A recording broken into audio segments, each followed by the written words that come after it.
We are in the Legacy Theater, and the Legacy Theater is a gallery space devoted to telling the story of Indiana African American experience. Yes, we talk about the Underground Railroad in Indiana. We know that there were several people who came to Indiana looking for freedom. The exhibit that's currently on display, Souls Seeking Safety, is a prototype exhibit. So we do talk about the Underground Railroad as one of the foundations because it is an individual story, but it's a freedom story, and how people worked so hard to get to freedom, and that just the journey and just the tenacity of the individuals and that individual spirit. And that's why when I talk about souls, because this is the story of a people, and people who were willing and who worked hard to gain their freedom.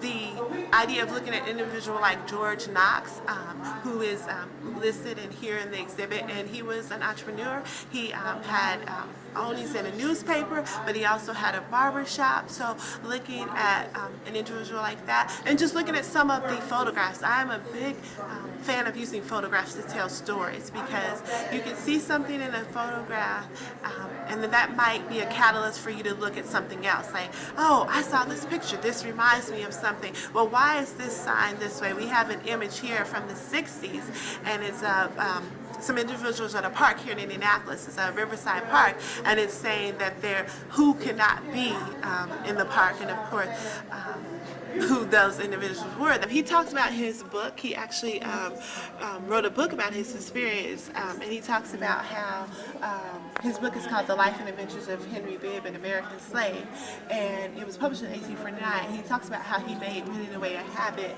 and he did finally arrive in Canada. You have George Day Baptiste, who worked here in Madison, Indiana, so that's in southern Indiana, and he moved to Detroit, but he also helped slaves get to Windsor, Canada. So that's just two of the individuals who were, active in the Underground Railroad. D.C. Stevenson probably was most influential in increasing the number of the Klan in the 1920s.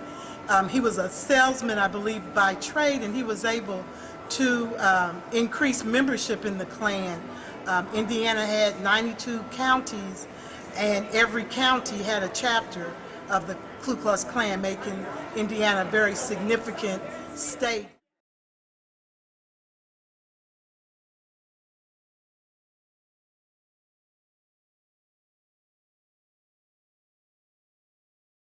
Well, on the night that Dr. Martin Luther King Jr. was assassinated, Robert Kennedy was in our city, and he brought that news to our community on the death of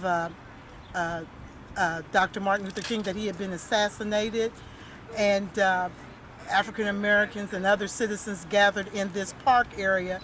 So this park has been named the Kennedy King Park, and a memorial has been constructed in the honor of that evening.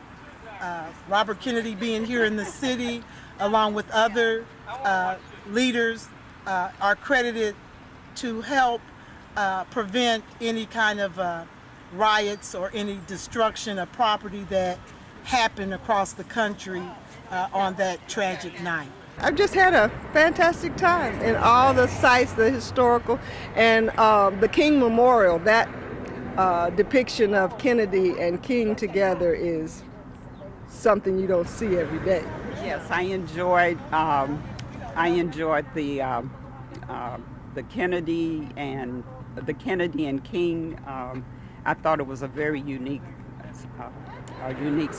structure.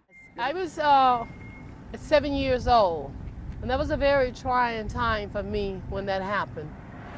I was very sad, and when Robert Kennedy spoke about what had happened, I was very angry. I didn't fight. There wasn't a riot because I lived in the country. I lived with my grandparents, and that wasn't allowed in our family.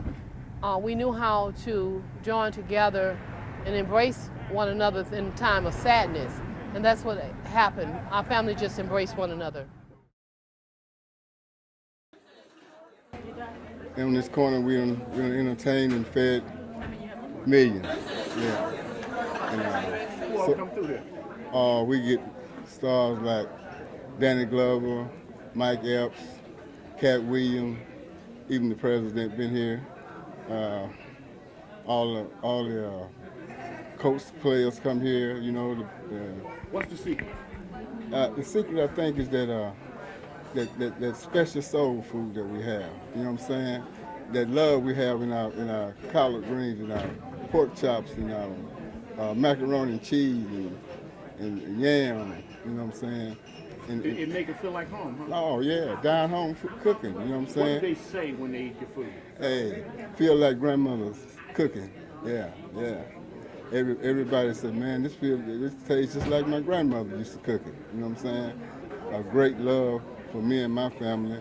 You know what I'm saying? Because my wife, she started this years ago, and man, we just put our love in it, and it just brought so much joy to us because we're from the South, and we love that down home cooking. You know what I'm saying? And we see now that a lot of people that really wasn't brought up in the South really love that type of cooking.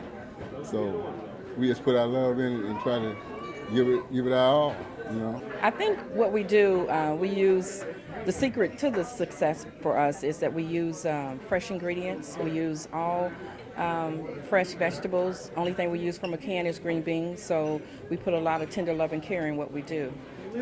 What do people say? Why do they keep coming back? I think it's a family-friendly atmosphere, and when people come here, they feel like family. Doesn't hurt that the food's good too, huh? Food is excellent. How do you learn to make it so well? I mean, not everybody can make good soul food. They think they can. Right. But the proof is people in the seats. Right. Well, you know, the recipes have been handed down from generation to generation, and then we have pinned it. We put the recipes on paper, so we're pretty consistent. And if you're consistently good, then you're going to have consistent customers.